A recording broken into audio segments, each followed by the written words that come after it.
they just go in and play the same way and lose the same way. And you would think on Sunday night, with how they weren't having good at bats against Cutter Crawford, that maybe they would change their approach at the plate.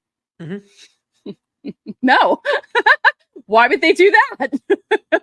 No one's spoken to. No one is held accountable. Bad play is bad play.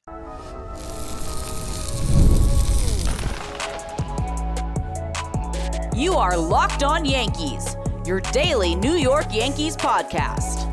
Part of the Locked On Podcast Network, your team every day. Welcome to Locked On Yankees, which is part of the Locked On Podcast Network, your team every day. Thank you for making us your first listen every day. I'm Stacey Gotsoulias. Today's episode is brought to you by FanDuel. Make every moment more. As playoffs wind down, the sports stop sporting like we want them to, but this summer, FanDuel is hooking up all customers with a boost or a bonus daily. That's right. There's something for everyone every day, all summer long. Visit FanDuel.com to get started. With me, as always, is my co-host, Brian McKeon, and I will pull him up in a second when I push the right button. There we go. Brian. There's my beautiful face. We got a lot to talk about. It's going to get heated in the next half hour. Probably, yeah. Before we get started, don't forget, subscribe to the podcast on whichever podcasting platform you prefer. Subscribe to our channel on YouTube. Again, we passed 6,600. That's a pretty cool number. Like our videos, hit the bell so you're notified when our videos go up. And yes, today's show, we're going to preview the Yankees Rays because they're in Tampa. They got there late. They had issues with, I believe, the bus to the airport and then the actual plane itself. So it was an adventurous time for the Yankees getting down to Tampa, but they made it down to Tampa. So we'll be previewing that series. And we're going to talk about Aaron Boone for the first two segments. So grab a drink, grab a snack, and get ready, because here we go. Grab a cocktail, sit down, enjoy yourself, because we have things to discuss. Let me read off a pattern to you before we get into the actual take of this segment, just so you guys can really understand where this has gone, right? There's a quote and there's multiple patterns, and we're going to read both of them to you. So in 2018, way back when, after the year that I think everybody had so much fun with this team, right? 2017 was the Baby Bombers, this fun, exciting, energetic, and tell me I'm not lying. I know Stacey's not lying. Any Yankee fan that wasn't an ultimate pessimist saw 2017 and thought, oh, they're winning a World Series by 2024. You'd have thought absolutely, with the talent of that young team, there was no way they weren't going to find a way to win a World Series. That's all the way back in 2017. Well, they fire the manager after 2017, and they go forward with Aaron Boone. The Yankees started 2018 50-22. And this was a team that finished with a really, really, really good record. Well, after that, they went 19-19. Not a great aftermath, but they picked it up afterwards, and they finished the year with, I believe, over 100 wins. 2020, everyone remembers this year, right? They started 16-6. Then they went 5-15 to follow. How about 2021? They started the year 28-19. They went 23-28 to follow. Do you know what the response was? The response was, it's all right in front of us. 2022, they start 61-23. Unbelievable, right? Great. Then they went 18-31. You want to know what the response was, guys? It's all right in front of us. 2023, they started 36-25. Good year. Good start. They followed it with 26-43. You want to know what the response was? Take a wild guess. It's all right in front of us. And now you've started 49-21. And now you're 6-16. You know what the response was yesterday? You guessed it. It's all right in front of us. I think we both weren't ultra confident in Aaron Boone going forward a couple weeks ago. I think we both made up our mind at this point. I'm done. I don't know how you can go forward with him. I don't know how after this many years you've seen this team falter this many times and follow up good starts with, clearly, once the good start happens, this locker room turns into a country club. And there's no accountability, there's no anything, because we're fine, we're making the playoffs anyway, who cares? Clearly that's the attitude. And Stacey, I beg you, I beg any of our listeners, I beg anyone listening to the show, when was there a year that's bad with Joe Girardi? When were there times with Joe Girardi where they played this bad over a certain stretch, over a 20, 30 game stretch? Can you find that year? Because Joe Girardi had teams every single year with far less talent on them, and he never had stretches like this. There were never 5 and 15s, 23 and 20. I'm sure there were 23 and 28s. There were never 18 and 31s. There were never 26 and 43s. There were never 6 and 16s. Wasn't a thing. I get going into the Tampa series. Totally get it. I get going into the Baltimore series with Aaron Boone. There's no reason why he should be the manager after the All-Star break. There isn't. Fire him after the Baltimore series and move forward. That's your only option at this point, because you need something to go jolt this team. You need something to go jolt this roster. And this manager, it's over. He doesn't have the guts. He doesn't yell at the team. He won't call a single player out. He doesn't really know how to manage a bullpen very well, we've learned. Do I need to go on? They don't steal bases. They don't try to change things up when they keep losing. They continuously keep losing games. They don't try anything new. Nothing gets tried new. He doesn't know when to take his pitchers out. He doesn't want to know when to keep pitchers in. It's all flip-flop. And you know what? I know he's supposed to be going by the book. It doesn't feel that way. It doesn't. Because there needs to be a heart in the game. And Stacey, after Luis Gil had the really good start and got out of the inning, what was the reason to put him back in? And once he got the first out of the inning, why are we still going to let him face Devers and let Devers take him deep and let Luis Gil feel like he lost in the game? Because it got Luis Gil the loss. Mm-hmm. What manager makes that decision after Luis Gil 3 games prior had bad starts and he kind of needed to rebuild his confidence? Mm-hmm. There's no reason. And I know I went long here, but I needed to express myself because there is no reason why this manager should keep his job post All-Star break. Yeah.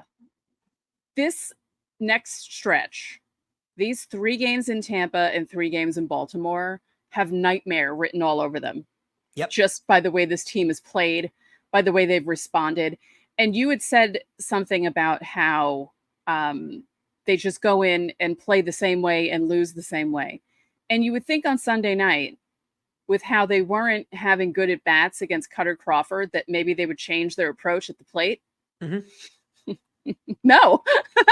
Why would they do that? No one's spoken to. No one is held accountable. You've seen it, and bad play is bad play. If you have a roster of guys that are hitting 120 and they're bad players, I understand. No one's going to win with that roster. I get it. The same way how in 2018, no one's not going to win 103 games with that team because the team was stacked with talent and all the players performed the way they were supposed to perform. But Stacey, a great manager is made in a team losing focus, going on losing streaks. That's where the manager comes into play, right? Aaron Judge is going to hit his 40 home runs. If a trash can, Oscar the Grouch, doesn't matter who it is. Whoever it is, Aaron Judge can hit his 40 home runs. Doesn't matter who's managing the team. What I will say is Aaron Boone has no pulse on this team ever. When has he ever called a single player out? And if there's ever a time to call a player out, it would have been Trent Grisham at the end of last week. Explain how not. Lazy play, not a full-time player on your roster. He's a bench player, easily expendable, and the team would have got a sense out of what's going on right here. If he came to the podium immediately after that game and said, that's unacceptable, we don't play like that in the Bronx, any stupid saying other than slamming his fist on the table and acting like he has emotion. He could have said anything. It's a part-time player who's a nice fielder who made a really, really lazy play. I don't care how good of a player he is. That was a lazy play that caused a run. It was. And instead goes out there, defends the player. I don't know what else I can say. I don't know how many years can you keep doing this, letting this happen? I mean, what did I read you? 5 seasons? 5 seasons where they got off to electric starts and completely fell apart. And here's the standard, Stace. They didn't win a single World Series in any of these years. But you know what else they didn't win? A single AL pennant. They haven't gotten out of the ALCS in any of these years. And most of these years, they didn't get into the ALCS. That's a problem. And as, tight-knit and stagnant as Joe Girardi was for all those years, they never had stretches like this. No. They got off to plenty of good starts. They had plenty of good teams. Never got off to stretches like this. And even when they had bad teams, they weren't terrible. They were usually like kind of in it until almost the end, and then they kind of fall away at like the beginning of September. They were never terrible teams. They were always like 84 and 70. Like they finished 84, 78, 83, 70, like, you know. And my thing is, sometimes I wish Boone would be as fiery as he is with the umpires when he freaks out. When he freaks out on a bad call. Never with the players. Never. No. And I don't know how many players are going to see the way you react to an umpire and they're going to get jolted from that. But you know what does jolt players? When one of them gets called out in the public. Yeah. It worked for 80, 90 years in baseball. And I know this is a different generation of baseball player, but Billy Martin never had an issue calling out a player. Joe Torre never had an issue calling out a player. Joe Girardi never had an issue calling out a player when it was warranted. Right. Aaron Boone will never, ever call out a player. And I get not calling out Aaron Judge. I get not calling out Garrett Cole. I'm totally for that. I really am. You can't call out Trent Grisham. Yeah. We're going to get into more in segment 2 because there's so much more to say and there's so much more to complain about. But you can't go forward to me and keep this manager. You just can't. It's been that bad. And you need someone. What player are you going to go get out there that's going to jolt this team? There's no Yoenis Cespedes trade out there. No. There really isn't. There isn't anything that can jolt them other than firing someone big. Because I joked about it the other day. It can't be some like assistant hitting coach. It has to be Boone. It can't be anyone less than Boone. It can't be Rowson. It can't be I'm trying to think of the assistant guy. Like it can't be one of those guys. It has to be Boone. Like no, you have to move the needle. Yeah. You have to move the needle. Mm-hmm. And we're gonna get into a topic in the next segment too, because not a popular guy to go after in this city, but we're gonna go after Aaron Judge next. We are. You see, even that's a surprise to me. Don't forget, subscribe to the channel, hit the like button on our videos, but I know why we are. And hit the notification so you know when our videos go up, and reply to our pinned comment on our videos Monday through Thursday. If you want your questions answered for Fan Mail Friday, we do it every week. It's a lot of fun. Or you can join the Locked On Yankees Insiders Club. The link is in the description. You'll get text from us. You can text us questions for Fan Mail Friday, and you get top priority. There's a 14-day free trial, and yeah, you can text us anything you want. Just nothing mean, or I'll have to block you. Coming up next, more thoughts on Aaron Boone. And we're going to talk about Aaron Judge.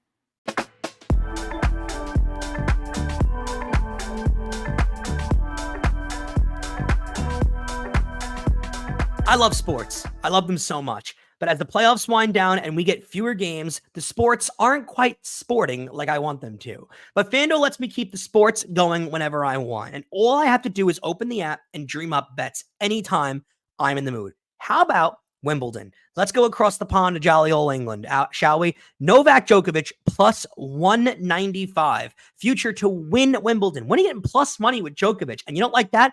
You can also get Alcaraz at plus 270.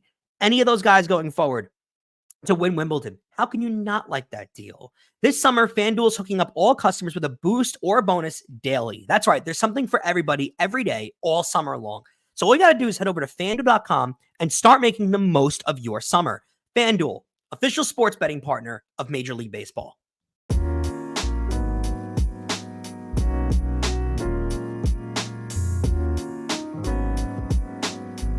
Welcome back to Locked On Yankees. Locked On Sports Today is a free 24/7 sports streaming channel programmed for you every day to bring you the biggest stories without all the noise. Locked On Sports Today brings you can't-miss analysis, opinions, and news, streaming 24/7 on YouTube or the free Amazon Fire TV channels app.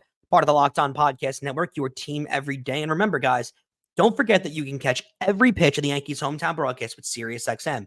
You just have to download the SXM app and search the word Yankees. Stacey, the goal here for the rest of the year is to preserve this season, right? You got to make the playoffs and you got to make a run. And I don't want to hear we made the playoffs and got to the ALCS kind of thing. The AL is finally wide open for the first time in years, and you have Juan Soto. This is the year. You make that trade. He's a free agent. You have to go for it. Now, we thought, if you go back to our trade deadline ultra preemie preview, We talked about how Mason Miller was the move. And we were both cocky in that episode. We can admit, right? We were like, they don't need anyone. They're fine. Mason Miller, you're good. Well, they need someone. And I don't know who it is to go out there and get. There's not a lot of fielders out there, and I don't think there's a starting pitcher to go get. But this is the time for Aaron Judge to come out and say something. You want that captain badge? It's not all fun and games anymore. You're not just a regular player on a rookie contract that's hitting 40 home runs and everyone loves you. It's your job now to come out in the public and say something. If the manager's not going to, you need to. Everybody in that clubhouse loves Aaron Judge. And if he comes out and says, we stink right now and we need to get our heads out of our butts, what are the Yankees going to do? They're going to trade you? They're going to cut you? Dare them to. Come out and call out your teammates. I know he's buddy-buddy with everybody. That's totally fine. They're not going to hate you for calling them out. They're not going to hate you for saying this team stinks, because right now, this team does stink. And if you're the captain of this team, that's what you have to do. He's been in the league long enough. He's a veteran. He got the big contract. He has to call out this team. And I don't think there's a way that he can't, because Aaron Judge tends to not do that in the media and not to make a lot of noise in the media. It's time. You wear that captain badge. With great power comes great responsibility. Go ahead, call out this team, and maybe create a jolt, because I think this team will respond to a guy like Aaron Judge. Maybe they don't respond to Boone. Maybe they don't connect to Boone. They'll respond to Judge.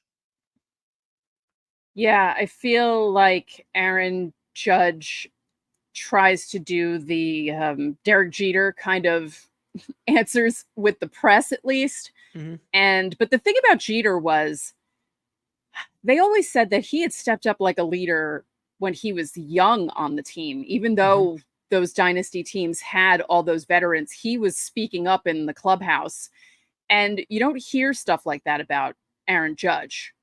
It's just, you kind of wish you did, you know? And I think he's a good captain. I'm not arguing that. I think he's a good captain, but it's time to go out there and call guys out. Yeah. It just is. Yeah.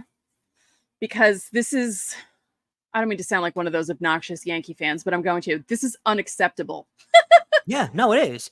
It's unacceptable. You're not an obnoxious Yankee fan, because this is acceptable for the Chicago White Sox when your payroll is $80 million. It's not acceptable for the New York Yankees when your payroll is $300 million. Right. It's not. No. Any team can say that. The Mets being 500, Mets fans can say that's unacceptable for where their payroll is at. Any team not playing well with a payroll north of $200 million, it is unacceptable. It is. There's too many guys on this team making too much money. It is unacceptable for Gleyber Torres to have 6 home runs at the All-Star break, or 7 home runs, whatever he's at, and for him to be hitting 210, okay? It is unacceptable for Anthony Rizzo, when he was on the field, to be hitting 220, okay? I mean, there's a lot of guys on the team that I can go through the entire roster where they're not playing well, okay? Right. I know DJ LeMahieu was hurt, but now he's back and he's healthy. It's unacceptable that he's hitting 180, and it's taking him this long to get things going. There's a lot of unacceptableness going on this roster. Again, the most important, the manager has to go. Okay, I've had it up to here. You've had it up to here. Most logical Yankee fans have had it up to here. I'm done with not calling players out. I'm done with letting things slide. I'm done with getting off to a hot start and then calling it and then creating a country club atmosphere, because that's what you've done. And this has happened every year since Aaron Boone has taken over as manager. This is not a fluke. Coincidentally, it's also happened every single year that Aaron Judge has been considered a leader on this team, where they've gotten off to a hot start. They've played well. Judge has played well, and the team has fallen apart and gone through some kind of stretch, some kind of month where they look inept and impossible and terrible. And that doesn't happen with good, sound baseball teams. It doesn't. When, again, he never had teams that were this talented for the most part. When did Joe Girardi have a season where this kind of stretch existed? He didn't. Yeah. I mean, if there were any season where you could have envisioned a stretch like this, it would have been 2019 with all the injuries that they had, because they had like a record-setting amount of IL trips that year, and they somehow won 103 games because every guy that they plugged in for the 2 weeks that they had to plug the guy in was playing like Lou Gehrig and Babe Ruth, you know? It's just, the pattern's disturbing, because I'm sick and tired of them getting out to this hot start and thinking and being tricked into thinking it's every maybe year. maybe this is the year that they actually get off to a good start and keep playing well. And then they just fall off a cliff. And it's never a small hill. It's like Mount Everest. Like they're falling off of Mount Everest. It's not like the Appalachians. It's Mount Everest. It's unbelievable that this happens every single year. And it's the same nonsense every single year where he's just like, oh, it's right there. We can do it. We could. No, could you? No, you have to light a fire under these guys' butts because try something different. I said it. I think I said it on the show yesterday. This whole mentality of if we just make the playoffs. No, no. Did Derek Jeter ever just want to make the playoffs? No, he wanted to win a World Series every freaking year. Yeah. And that was his mentality, no matter what the talent level was on the team. And how many teams didn't make the playoffs when Derek Jeter was there? Not too many. Not too many. And I'll give you the best example possible, right? That 1998 team is one of the greatest teams to ever step foot on a baseball field, right? What did they do in 99? They came back just as hungry to win another World Series. And they went out and they won another World Series. But then after that, what did they do in 2000? Just as hungry, went forward, won a World Series. Yeah. But this team wins a division one year, goes to an ALCS and thinks, oh, what a success. We figured it out. Right. This team starts off 30-10, and they sit back and go, well, we're set. All the rains come off. Everyone starts partying, having fun. It's all over. It's a 162 game season, guys. You got to pick yourselves up because this, again, like you said, and I'll say, and every Yankee fan should be saying, this is unacceptable. Yep. I mean, just for the record, and if you've been watching or listening to the show since I started 6 years ago, I didn't want Boone. I didn't want him. I wanted Bam Bam. Damn it. I wanted Hensley Mullins. And I wanted Boone gone after 2022. 2022 was an absolute embarrassment. Yep. The ALCS. An absolute embarrassment.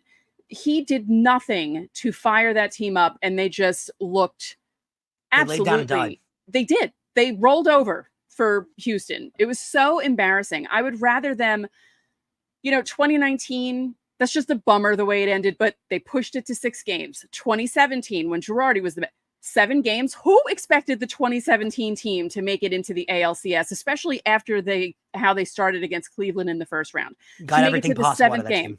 Yeah. He got everything possible. And Boone doesn't do that. No. Boone doesn't squeeze all the juice possible out of a team. But No. Girardi did. Yep. Yeah, so something needs to be done. Because I say it all the time. They're not winning anything with Aaron Boone. They could have had Juan Soto, Manny Machado, Bryce Harper. They could have had Juan Soto in left. I don't know. Bryce Harper in right, Aaron Judge in center, and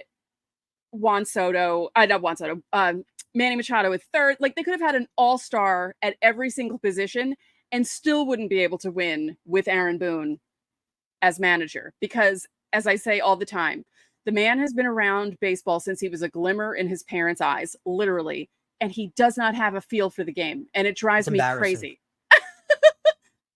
And that's nothing against him personally. He seems like a good dude, but just they got to cut ties with him at this point. It's just, and you'll see it. It's going to happen. Yeah. As soon as they let him go, this team's going to get better. Yeah. How could it not? We'll got to cool off. We're going to get to a break and we're going to discuss the Rays series where, again, you're heading toward potential disaster. So you better get your heads out of your butts.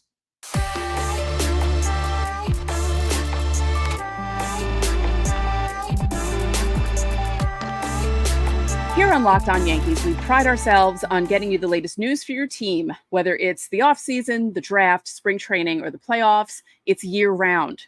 But you know what else is year-round? Collection season. Just because tax season is over doesn't mean the IRS will stop coming after you for unfiled taxes. The IRS can garnish your wages, levy your bank accounts, and even seize your property. Don't let the IRS target you. Let the licensed professionals and tax experts at Tax Network USA go to bat for you. With over 14 years of experience and an A-plus rating by the Better Business Bureau, Tax Network USA has saved their clients over $1 billion in tax debt. Whether you owe taxes, have complicated matters that require tax planning, or finally hit that parlay this season and need help correctly filing, call 1-800-549-1000 or visit tnusa.com/lockedon. And you can see the link in the episode description below.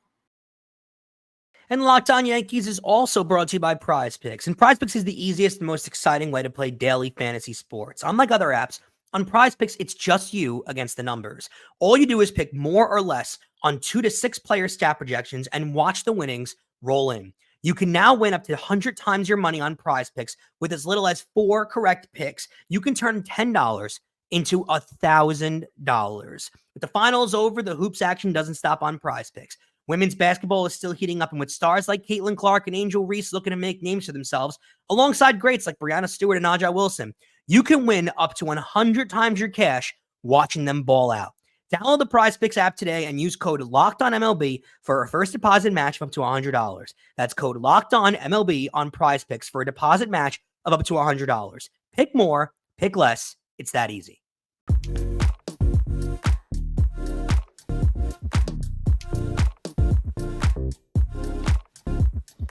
Locked On has launched the first ever national sports 24/7 streaming channel on YouTube, and now it's also available on Amazon Fire TV and the free Fire TV Channels app.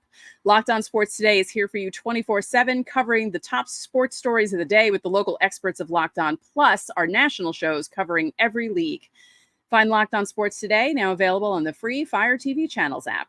And remember, you can catch every pitch of the Yankees hometown broadcast with Sirius XM. Just download the SXM app and search the word Yankees. So, big 3-game series against the Tampa Bay Rays in Tampa. Every single start is 6:50, which is great for us because we can do our shows earlier. Oh, yeah. Oh, yeah. I love that. Game 1 is going to be Rodon. He needs to have a solid start here. 9-6. Can you believe that his ERA is ballooned up to 4.45? Really depressing, right? With how good he looked at a point in this season. It really is crazy. With how good he started, what his record was before it fell to 9-6 with that bloated 4.45 ERA. And nightmare of all nightmares, every starter for the Rays, their ERA falls between the dreaded 4 and 5. Not what you want, as Joe Girardi would say. He matches up against Ryan Pepio. I think that's how you pronounce his name. 4-5 with a 4.40 ERA. That's a Yankee special right there. I mean, that's got Rodon 6 earned over 4 and Pepio going 8 innings, 1 hit. That's got that written all over it. Oh yeah. That's like the Cutter Crawford game the other night. Oh yeah. Just, 54 pitches after 6 innings, like that kind of an outing for the Yankees offense. Game 2 starts at the same time. DiMaggio and Mantle always started at 6:50. Marcus Stroman, 7-4, 3.58, really has put together a nice season, but I think he's starting to get a little sour with Yankee fans. It feels like after that meltdown he had in Toronto a few weeks ago. He'll go up against Zach Eflin. Remember him? 5-5, 4.19. Still has really good stuff. Actually, I take it back. This is the game they get smoked in. Because Zach Eflin has good stuff. That's true. Right? Like Zach Eflin, they could wind up not hitting. He actually does have good stuff. Yeah. And then, Stacey, you go to game 3, another 6:50 start. Nestor Cortez, he's 4-7 with a 3.41. That is so weird to have a bad record like that, but a pretty decent ERA. He has one of the better ERAs on the squad now. Remember how was it a month and a half ago? We were like, he's the odd man out. But they don't hit when he pitches. They don't hit because, I mean, he's 4-7 somehow with a 3.41 ERA. That's very strange. He'll go up against Shane Baz. He's 0-1 with a 4.50 ERA. Again, Yankee special with that ERA right there. Right in the really bad wheelhouse. Yeah. This is a series you got to try and take 2 out of 3. You really do. Right the ship somehow, because the next series doesn't get any easier with Baltimore. No. Baltimore is having fun against the Yankees. They're like the cat that captures the mouse and like kicks it around and tosses it around. That's basically what Baltimore has done with the Yankees so far this season. So they need to definitely try and win this series so it doesn't look as bad when they ultimately lose the series to the I don't envision them doing well against the Orioles. I really don't. I mean, They got to pull themselves together. And when you think about it, though, with as bad as the Yankees have played, the Orioles aren't that far ahead of them. Like, they didn't really make up as much ground as they should have and could have, because that one stretch where the Yankees were, I think they were 2-8 and the Orioles were 3-7. Yeah, the Orioles haven't taken advantage of this. They really haven't. I mean, they should be up by 10 games at this point with the way the Yankees have been playing for the past 3 weeks. Imagine if the Yankees played 500 ball throughout this time, imagine how much they'd be up on the Orioles. That's another thing you got to look at, too. Yeah, it's annoying. Now I'm annoyed again by how... Well, because this is better than a 500 team. And they could have played 500 ball, which we'd still be complaining about, but they'd be up 6 games on the Orioles right now, going into the All-Star break, and you'd feel confident. And it wouldn't be embarrassing. This is embarrassing. No. It's embarrassing being a Yankee fan right now, and I don't like it at all. Because... No, I don't either. Of how good they started and how drastic the fall has been. And the fact that they're embarrassing themselves on national TV every weekend against their biggest rivals. And it's not fun being a Yankee fan right now. No. And I kind of wish the players could hear us talking about this, because something needs to be done. They're not listening to anyone. Why don't you listen to the people who watch you day in and day out, who are sitting there being tortured by how horrible you look every game? You go, girl. They got to turn this around. It's so irritating. It's the whole waiting to turn things around. They're waiting to turn things around instead of actually proactively trying to turn things. Like, they expect things to happen instead of making them happen. Again, I don't want to see this manager having a job after the All-Star break. And I don't think there's a reason why he should. Yeah. I mean, they did hire Brad Osmus. He's no slouch. He's managed before, and I said it before the season. I said there's a reason they hired him, because how many teams fire managers mid-season when they're playing really bad and the team takes off from that? Right. Philadelphia Phillies 2 years ago. Yeah. I mean, Cashman, Hal, I know you're not watching this. Someone send it to them. Wake up. Because they're not winning with Aaron Boone. And it's going to be another one of these disappointing seasons where either they just miss the playoffs because they can't get anything going and they waste a whole year of Juan Soto, or they make the playoffs and somehow make it to an ALCS and just look awful in the ALCS. And it's like, oh, well, we made the ALCS. No. George is spinning in his grave right now. And again, I'm not one of those people. If George were alive, I can't stand when people do that. But right now I'm thinking about that, just because Boone would have been gone after 22. He would have been gone after that ALCS. There would have been no question that the Yankees would be searching for a new manager after that ALCS. He might have been gone after 18, losing to the Red Sox. Yeah. Well, no, not after. I don't think after his first year. I don't think how so. George was? I don't know. Well, by then George would have been really... I think he would have been really, out of it. But 80s George, probably. Yeah. But 80s George, Boone would have been gone already. Like, this stretch before these two series, Boone would have been gone. He would have been like, all right, Osmus, this is your time to shine, Brad. Go and do it. Got to pick it up. Yep. Are you listening? They're not listening, but you should be listening. Like, I really wish they would. I really wish some of these guys would watch not just our show, but all the other. I mean, everyone is freaking out right now, and it's mostly at Boone. And it's not all Boone's fault, because the players have to play, but he has to fire them up in order for them to play. Because if he's complacent, they're going to be complacent. That's just the way it goes. Got to pick it up. Yep.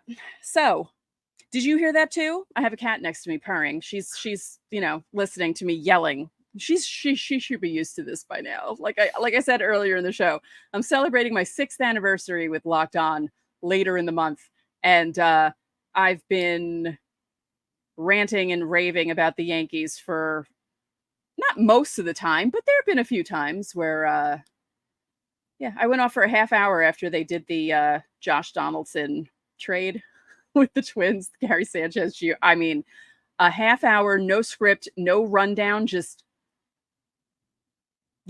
So if Boone isn't gone before the trade deadline, I'm going to be mad. You should be. We're Yeah. all going to be mad. All right. One more time. You can join the Locked On Yankees Insiders Club. You can have conversations like this with us over text if you want to. There's a link in the description under our YouTube videos. There's a 14-day free trial. You get text from us. You can text us questions, comments, reactions to the games, and you can send us your questions for Fan Mail Friday. You will be given first, our top priority. You'll be in segment 1. But if you're a YouTube commenter and you just want to leave your question under our pinned under our pinned comment, you can do that too, and we'll still read your questions on the air. And remember, you can catch every pitch of the Yankees hometown broadcast. I know it's hard to do that these days, but you can with SiriusXM. Just download the SXM app and search the word Yankees. So that'll do it for this edition of Locked On Yankees. I'm Stacey Gotsoulias. And I'm Brian McCann. We'll catch you guys tomorrow.